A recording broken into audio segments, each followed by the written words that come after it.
From the European Parliament here in Brussels, this is Raw Politics.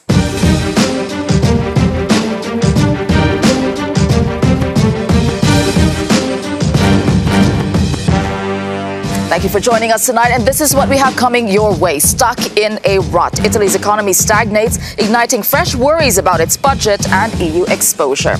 Brexit writes what you need to know as a soon-to-be foreigner in Europe and the UK. Balkan buffer zone. We take you inside a Bosnian border town where migrants are trying to reach the EU. Shock campaign. Why Northern Ireland is asking parents to stop sending their kids to be shot in the knees.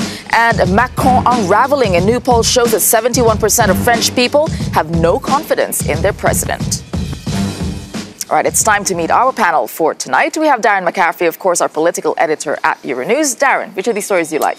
I think it is the Brexit rights issue. There's been an awful lot of focus on the Irish border over the last couple of months, but actually not really much on what's going to happen to the millions of Europeans who live in the UK and the millions of British people who live elsewhere in Europe. People are worried about this and what we've got. 5 months until Brexit. I know, it was one of the original sticking points, in fact. All right, joining us also is Elena Cavallone. She's a reporter with Euronews' Italian service based in Brussels. Elena, which of these stories are you watching? I think the Balkan buffer zone is very interesting because we have been concentrated lately on migration coming, from Libya and Africa. But still, there is a problem on the border at the doors of Europe, and it's still something that is not being solved. And we see that it's still a major issue. That's a very covered border, I would suppose, border crossing. And also joining us tonight is Maria João Rodrigues. She's a Portuguese MEP and the vice chair of the group of Socialists and Democrats. Maria, which of these stories are you watching closely? Well, I'm watching all of them, but I'd like to pick the Italian one. The Italian stagnation of the economy. In fact, that's where we're going to be starting tonight. A battle between Italy and the European Commission is on the verge of escalating after weeks of being scolded by Brussels over its ambitious budget proposal that breaks EU spending rules. Now, new numbers show that Italy's economy is grinding to a halt after months of slowing down. Italian Prime Minister Giuseppe Conte met with Economy Minister Giovanni Tria in Rome last night to discuss the budget before the Commission's mid-November deadline. And on the agenda, the GDP growth that has stalled after months of decline. Now, in the first quarter, the economy grew just 0.3% from the previous period. In the second quarter, that growth fell to 0.2%. In the third quarter, GDP ground to a complete halt. Now, Rome says the zero growth outcome is exactly why Brussels should approve its budget, which is filled with debt to finance welfare programs, saying that increased spending is needed now more than ever. Here's Prime Minister Giuseppe Conte. L'avevamo previsto, ma proprio per questo abbiamo deciso di fare una manovra espansiva.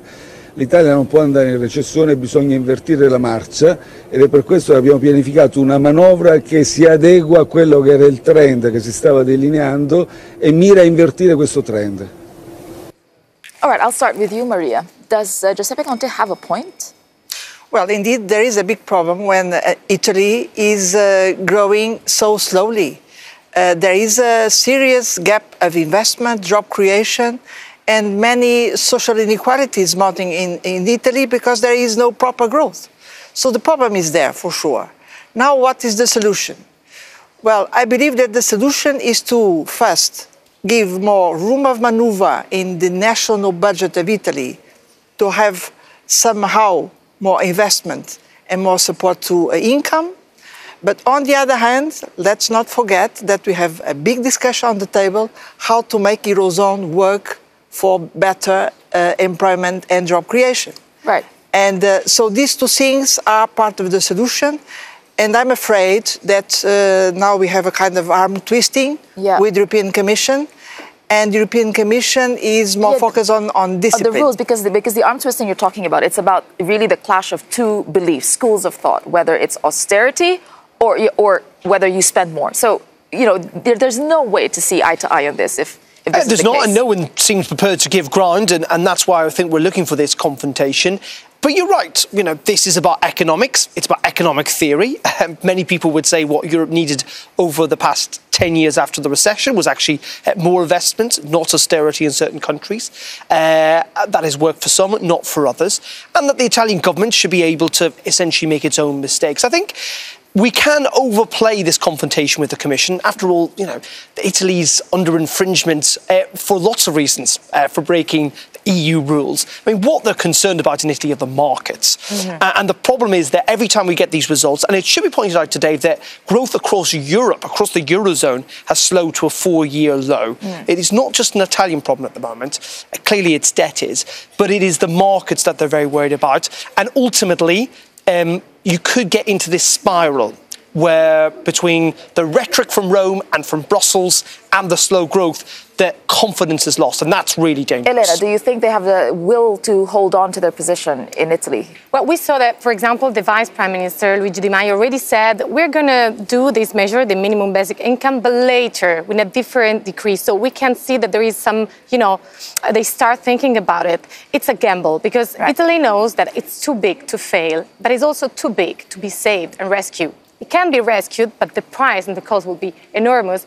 And this would put into questions all the European projects. So let's actually look at what the government has proposed and put in that budget. It's a vow to, quote, end poverty. That's really what they're trying to say, with a minimum income for the unemployed. Changes to the pension law that would make it easy to retire earlier.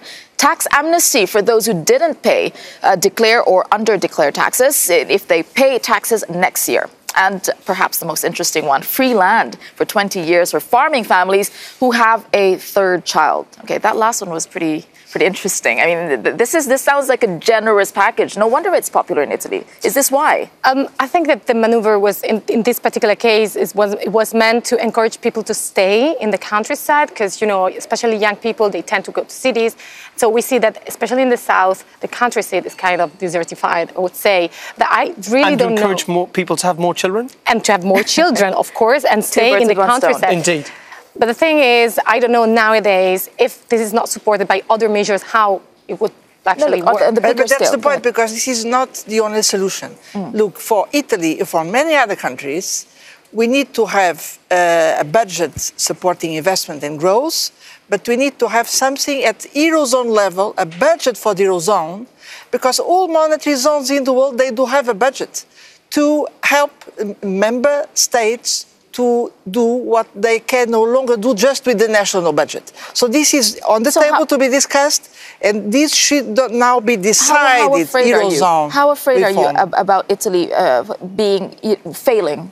How dangerous is this? How close are we to that scenario? Well, like Greece 2.0? There is a risk because we see the spreads on the markets, and this means that we can no longer delay this reform of the Eurozone. Look, the plans for this reform are there for the last 8 years. Everybody knows what to do. Well, exactly, and we've seen it. Budgetary union. Is Europe well prepared now that they've learned the lesson? Well, the problem is I don't think Europe has learned the lessons, or indeed anything really tangible has happened since Greece. But it's not a great situation in which, okay, it sounds a perfectly plausible situation to have a Eurozone budget where money can be spent on infrastructure projects because the Italian government necessarily can't afford it because of the debt they're involved in. But, Italy is the Eurozone's third largest economy. And if Italy can't afford it, my word, Europe is in a bit of trouble. And I think the real problem here is we've got elections, European Parliament elections next year. And that is only going to mean that the ramping up of rhetoric is going to continue. No one will want to be seen, at least, to pull back.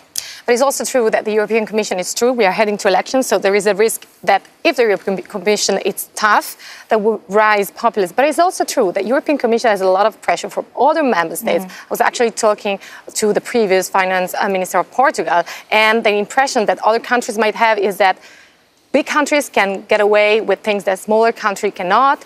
And in general, can be criticized from the northern countries, for example. So there is a lot of pressure also on insisting on a tough stance on Italy on the European Commission. But this is a mistake, because let me tell you, coming to the Portuguese experience, we start changing the economic policy to support growth and investment. We are reaping some positive effects of this, but we know that in order really to go to growth and investment, we need to count on the Eurozone with the proper budget and the proper banking union. So this is necessary for all Eurozone countries. And the moment of truth has come. We can no longer delay this new reform of the Eurozone. This is the message coming from Italy. Fundamentally, the problems of the Eurozone have not gone away, which is that the economies are so diverse in Europe. How can you compare the Swedish economy or the Danish economy or the Dutch economy with that of Italy or indeed Greece. Yeah. You know, they're very different things, and trying to control it from the centre and have a uniform policy the budget clearly is not working. The budget is clearly a big deal in Italy, and among a lot of issues. You mentioned populism, elections coming up, and one of the biggest issues, again, in elections, we'll keep seeing this topic, is migration. Because now we're going to turn to Bosnia-Herzegovina, where the situation is worsening for growing numbers of migrants on the Croatian border. Migrants try every day to illegally cross into the EU from the border town of Bihać. Most are blocked by Croatian police, but they refuse to return to their countries of origin. Around 5,000 people are stranded in squalid conditions. The migrants say the Croatian police are beating them and smashing their phones, the claims that police deny. Meanwhile, dozens more migrants arrive at makeshift camps daily. The International Organization for Migration has provided accommodation for 1,700 people, but 4,000 to 5,000 more are needed. All right, we have our Euronews reporter Hans van der Brelli. He is in Bosnia-Herzegovina following the situation as it unfolds. And let's cross over live to him. Hans, can you tell us what you're seeing at the border right now? What is the situation? Well, I'm here in Velika Kladuša, and I'm just coming from the camp, and here are the people somehow desperated because they cannot cross into Croatia because there is actually a closed border, and we have here Majid from Iran, and he will be able to answer your question, so maybe he's the most appropriate person.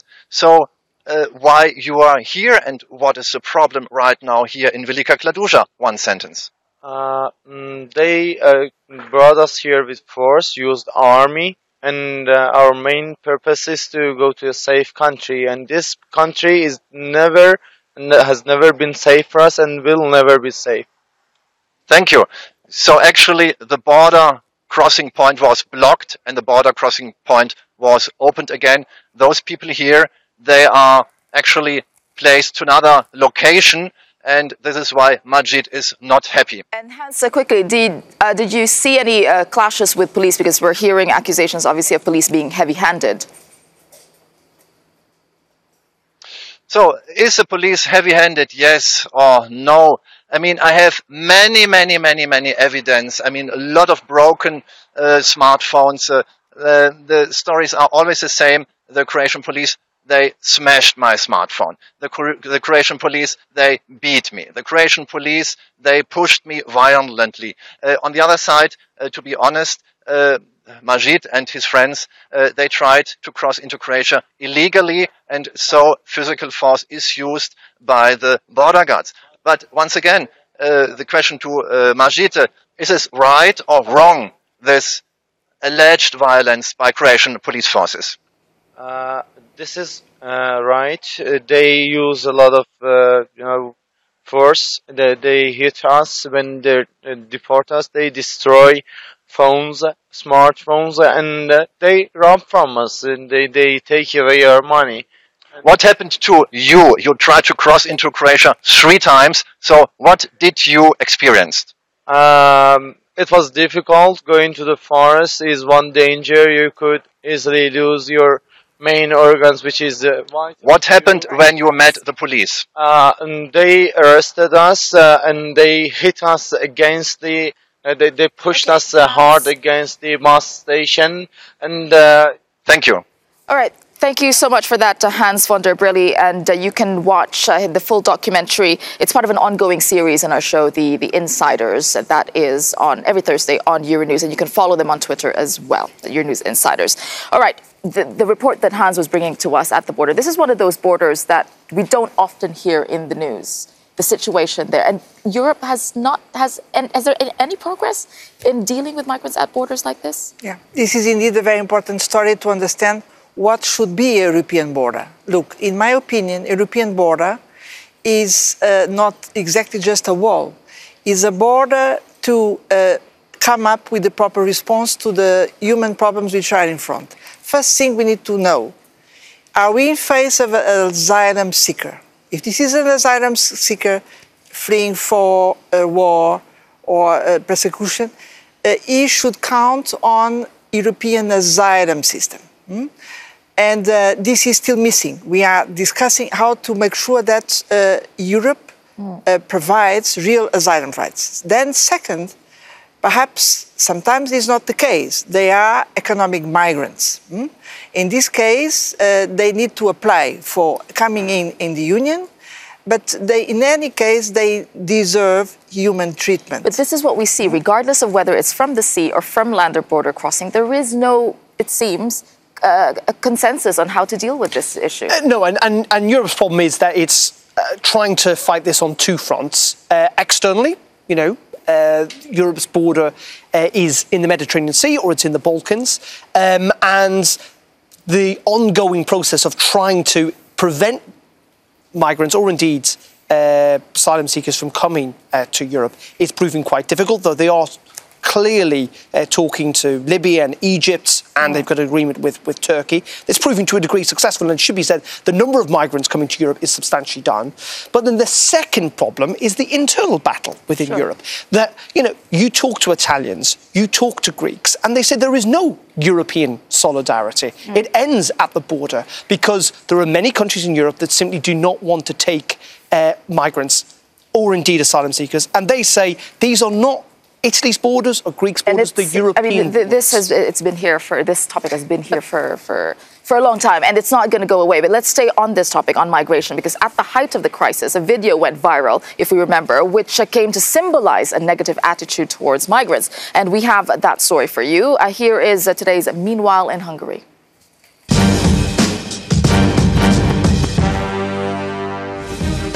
Remember this? It was 2015, and the migration crisis was at its peak. This video emerged, appearing to show a Hungarian camerawoman tripping and kicking migrants as they fled police near the Hungary-Serbia border. As the footage went viral, Petra Laszlo was fired from her job at a right-wing Hungarian television channel.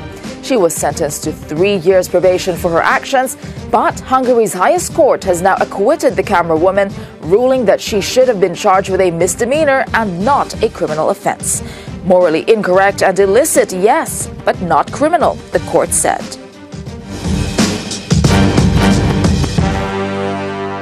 I think that behavior just symbolizes the tension. And in Italy, you went around Italy, you saw this kind of sentiment, didn't you? There is this kind of sentiments, of course. People are fed up in a way, but they tend to generalize. So this is the reaction that you would expect from someone who actually has no knowledge of what really is going on. So it's quite surprising that a camera woman, I would say, that works with journalists, acts like this. I talk for myself as a journalist, morally speaking, ethically speaking, professionally speaking, of course, it's an act that I cannot justify.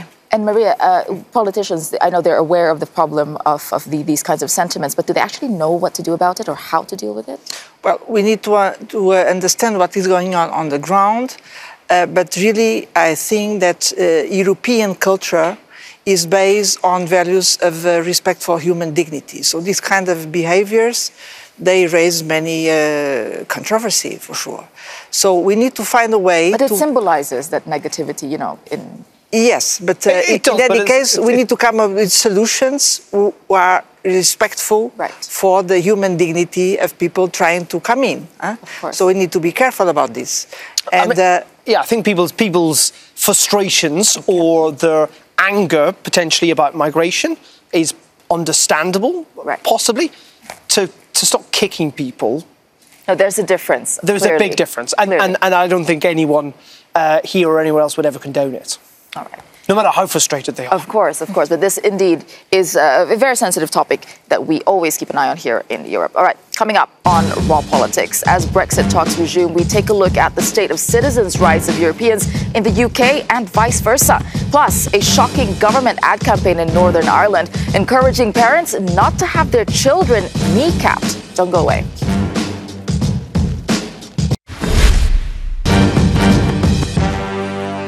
Welcome back to Raw Politics. Now, Brexit talks sprang back to life today amid renewed talk over citizens' rights when the UK leaves the EU. Now, let's get up to speed now with the Brexit brief. All eyes are on Brussels once again as Brexit talks resume after a short ceasefire for the UK budget. Ollie Robbins, the civil servant in charge of Brexit, is said to be in town for talks with his EU counterpart Sabine Weyand. And they're not alone. EU ambassadors met up today for talks. They'll be hoping for movement on the last remaining obstacle, the Irish border. Back in Westminster, and everyone's talking citizens' rights. Facing a grilling in front of a parliamentary committee, the UK's immigration minister admitted that employers may have to check whether EU citizens have the right to work in the UK if there is a no-deal Brexit. And another gem from that committee, it turns out just 650 of the 3.5 million EU citizens living in Britain have so far been registered in a pilot programme. Citizens' rights were also on the agenda in Norway as Theresa May attends the Northern Future Forum. The British Prime Minister and her Norwegian counterpart Erna Solberg agreed that UK citizens already living in Norway and Norwegian citizens living in Britain will have the right to remain residents even if the UK crashes out of the EU. Norway is, of course, not an EU member, but it is still in the single market. One country down, many more to go. Well, joining me for some Brexit analysis is British Conservative MEP with the ECR Group, John Proctor, a reporter from Euractiv.com, Brian Maguire, and still with us, Maria João Rodrigues, who's a Portuguese MEP and Vice Chair of the Socialists and Democrats Group. All right, citizens' rights. This was one of the original sticking points when negotiations started. And we kept talking about the Irish border, but this one actually so far from where it should be. I mean, where are we now? I don't think it's so far from where it should be. The UK government made great strides early on and wanted to engage with the EU straight away.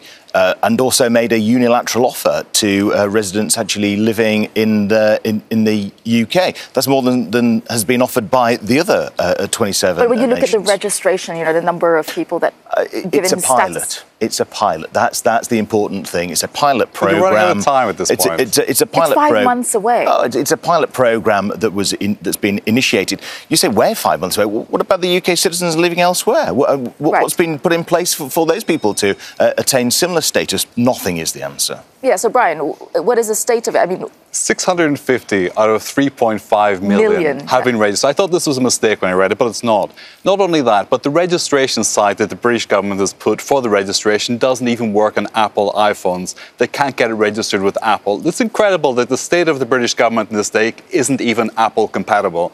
How they expect this to be done in 5 months is unbelievably difficult. Maria, do you agree what John was saying, that it was the UK who put forward steps and it was the EU, the rest of the EU? Well, I must recall that when we start negotiating the Brexit, our central concern was always to protect citizens' rights from both sides. And this is our assumption, is ever there is a deal on Brexit, citizens' rights will be the first concern of this deal.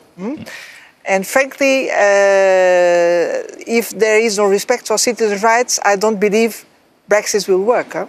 But the UK government's already said that actually there will be the respect of citizens' rights, and those EU nationals are living in the UK. Where are the reciprocal arrangements? They're not there. That's what I'd like to see. The UK government wanted to go further than it did unilaterally. The EU said... So you think the ball is in the EU's court, that they're the ones not giving a solution? It absolutely is in the EU's like this yesterday. court. Caroline Noakes, she seems to be putting the burden on employers. And if employers can't justify through the right paperwork that the EU citizen has the right to be there, will those people be fired? And it seems that that's the direction. Is going to be a form of discrimination. We're getting confused about two completely different issues. Okay. Caroline Noakes was responding to a specific question about if there was no deal.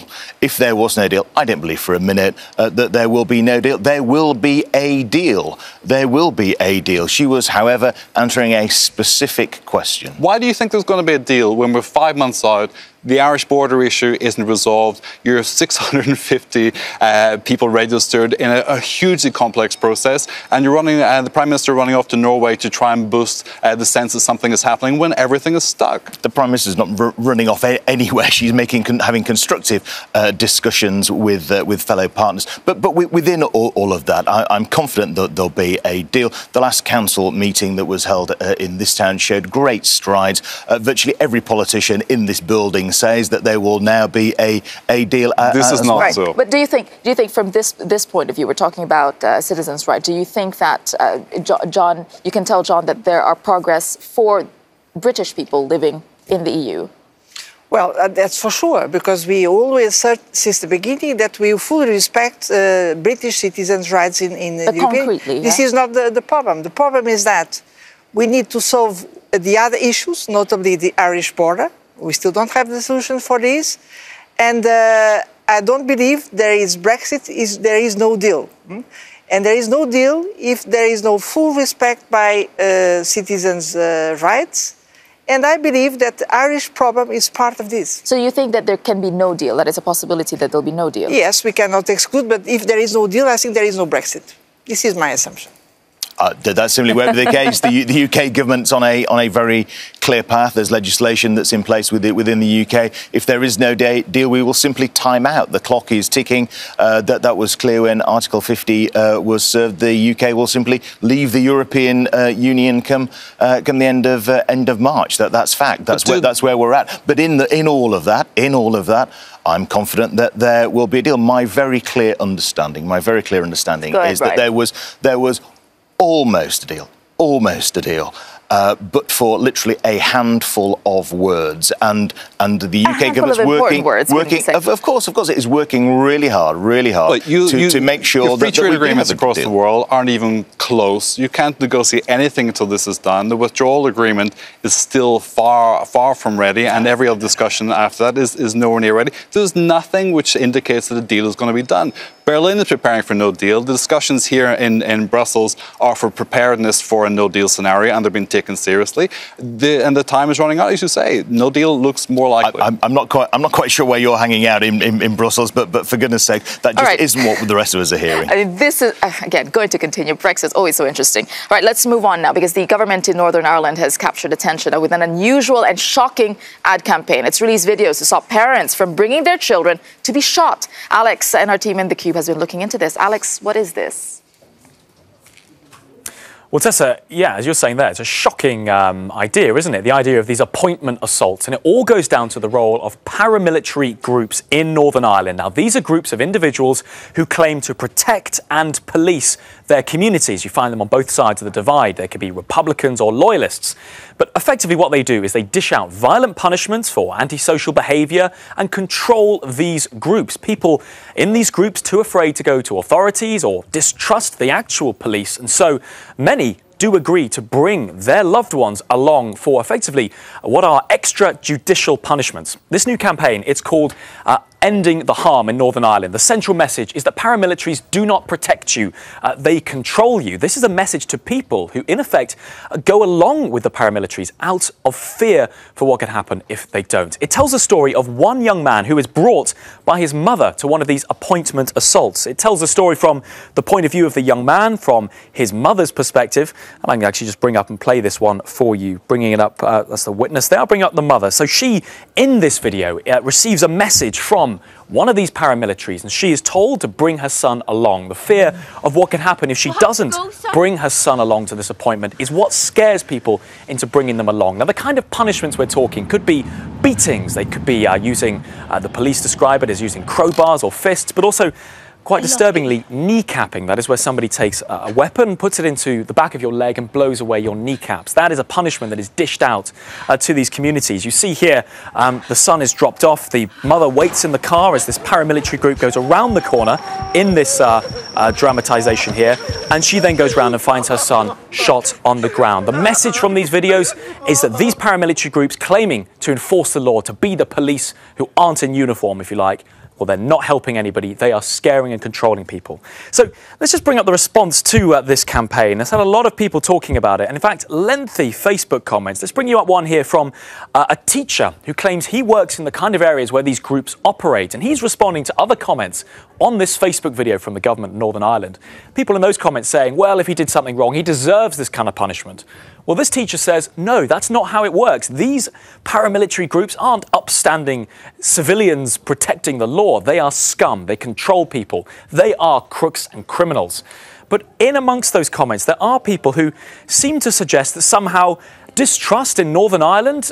He says here, why don't we have a poll in Northern Ireland and see how many people agree with the punishment shootings? I think most people turn to paramilitaries as a last hope, he says, because of a distrust in the government. Now, the central message from the government, from the police, is do not turn to these criminals. Do not stand for what they are doing and do not go along with these organised assaults.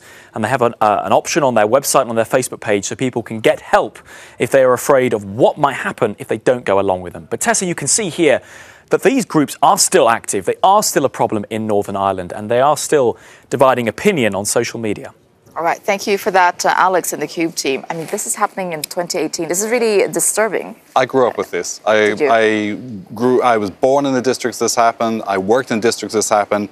University, I worked in the hospital. I carried the people who had been shot through the hospital. You hear the screams when the police bring them in to the emergency services. It's really horrifying. The idea that these people are dispensing justice is absolutely wrong. So did it come back or did it not go away? It never went away. It never went away. The distraction about Northern Ireland being a prosperous society hid these headlines. This is a social problem. This is entirely linked to Northern Ireland's economy and historic problems. These are gangsters, mafia. They say they're protecting the community from drug dealers, but they are the drug dealers themselves. They're protecting their own illegal opportunities. So what can be done by governments or what can be done? Politicians? Well, I would say this is just unacceptable because this is violence organized by paramilitary groups which don't have a legal basis.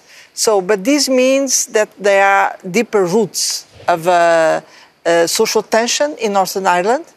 And of course, the way to discuss about Brexit is not helping. So this is the problem now. In what way? In the rhetoric that's being because we need to conduct the Brexit negotiation in such a way that Ireland is not broken by artificial divisions. This is a lesson we learned from the past. So we cannot now use Brexit to introduce new tensions. Among people. In any case, this story is really, really quite disturbing. All right, after the break, we have more for you. Taking a break, embattled French President Emmanuel Macron faces criticism for taking time off while his popularity plummets in France. That's coming up.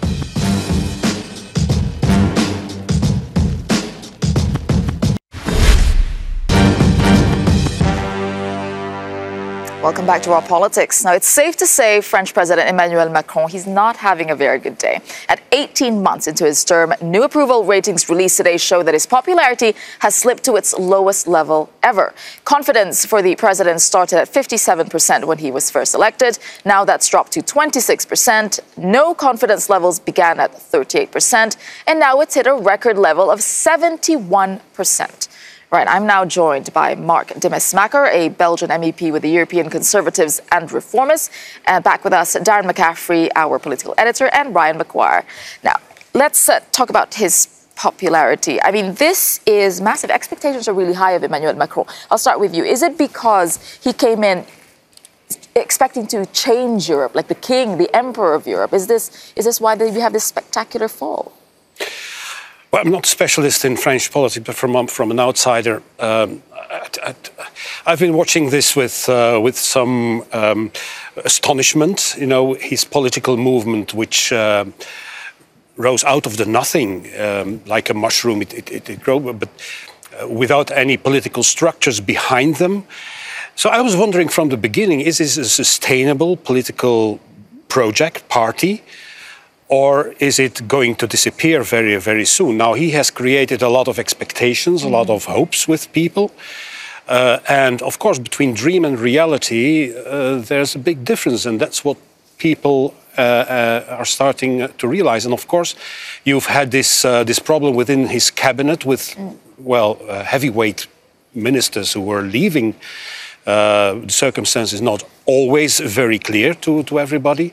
So, yes, he's been in trouble. Yeah. Do you think he can recover from this? Yeah, I think he can. There's definitely a sense of kind of the slight Obama about him. The expectations were so high, he could only really go down. And it is interesting he's having to take a break this week to reassess. But I think there is the potential. Let's look at the economy. We were talking about it earlier on. The one bright spot on today's GDP figures for the Eurozone were France. He has essentially put his political career or that of his presidency on the line of the economy bouncing back.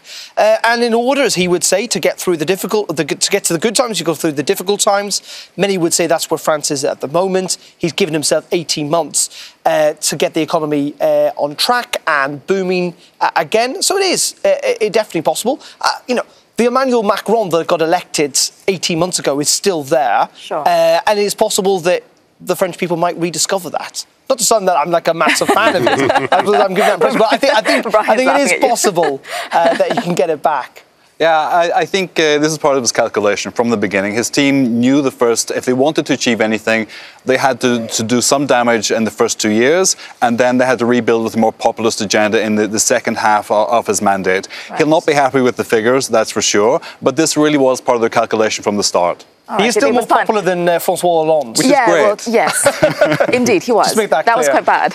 All right, it seems as though these low approval ratings are coming in just when Macron's very busy presidential schedule has got the best of him. Here's today's Eurostars.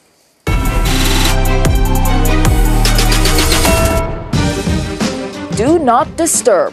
Being president of the 6th biggest economy in the world is apparently taking its toll on Emmanuel Macron.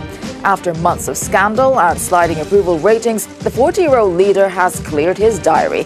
Macron and his wife are to escape to an undisclosed location and rest up before next week's events to commemorate the First World War centenary.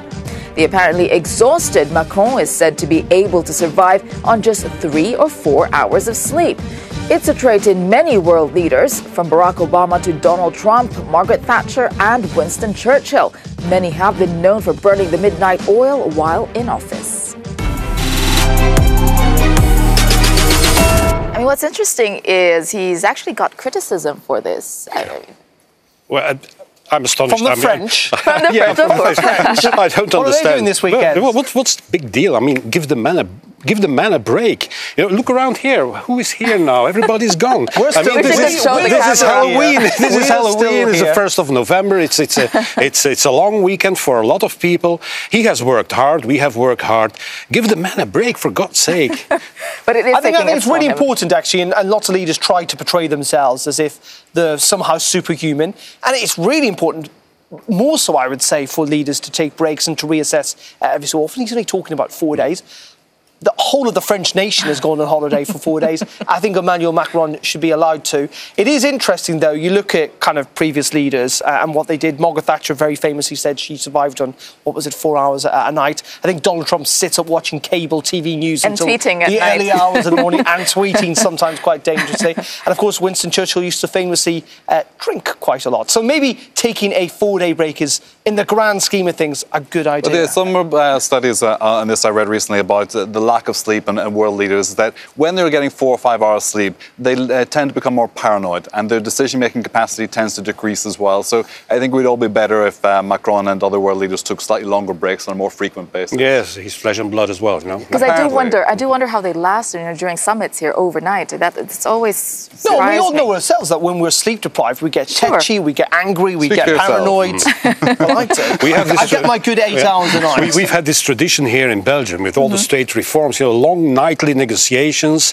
and then this compromise and solution early in the morning. No, it's no good. It's no good, never works. No. We should go on search for some of your colleagues. Find out where they are. Well, on that note, let's go to tonight's raw moment, and it's coming from the UK, where Theresa May defended her government's economic record. It's fair to say that MPs tested their vocal cords. Let's take a look. The Labour benches want to know what's gone up. I'll tell them what's gone up. Support.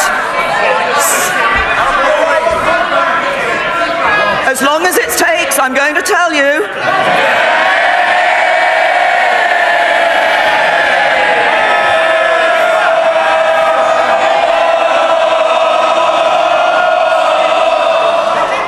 Support for public services up. Growth up.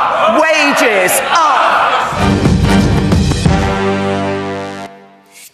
That's quite fun. I always love watching They always PMQs. say that sometimes the PMQs can be the best theatre in London. It can often be. It hasn't been recently, I have to say, with Theresa May and Jeremy Corbyn. But despite the kind of almost schoolboy stuff, I think it's great. It's kind of a vibrant democracy where people can shout and throw insults, but at the same time genuinely have a debate about issues. But looking at that, I mean, does she? It seems so jovial, but does she actually have the support that she needs now? No, she doesn't. She's hemorrhaging from every side, and the opposition are reorganised themselves as well. I think the budget was telling us that some from the Labour benches, who are seen as deeply red politicians, were able to support some elements where tax cuts for the rich seemed palatable. So they sense that they're getting closer to power as well. And Theresa May, if she survives another week, and we say this frequently, then she will never be able to carry the weight of Brexit, and an election for her is super risky. Looking at it from a Belgian point of view, when you watch that, I love it. Yeah, it's I love and also it's not a hemicycle. No, it's opposition and majority are faced. And it's small. It's much smaller than it. And small, yeah. So this should MEP starts. Well, it's good for the debate. It's a lively debate. We don't know this kind of debate here in the European Parliament, not at all. A bit in the Flemish and federal Parliament in Belgium, but there you have also this hemicycle concept. This is another way of confronting opposition with majority. I like it. The problem is, though, that even though we talk about accountability and Prime Minister's question time is meant to be about that, holding the Prime Minister to account. That's stage managed. Do they ever answer the question? Yeah. No, they don't. I mean, it really has got quite bad recently, where it's simply about getting sound bites out and not actual genuine accountability. It's good theatre. But it's still good theatre. I still like watching It's loud and it's noisy, but it's an awful lot of heat and not an awful lot of light. Well, thank you very much. Unlike this programme. Yes, thank you for watching us tonight. If you're getting a 4-day weekend, enjoy that, and do keep watching us. We'll see you next time. Bye.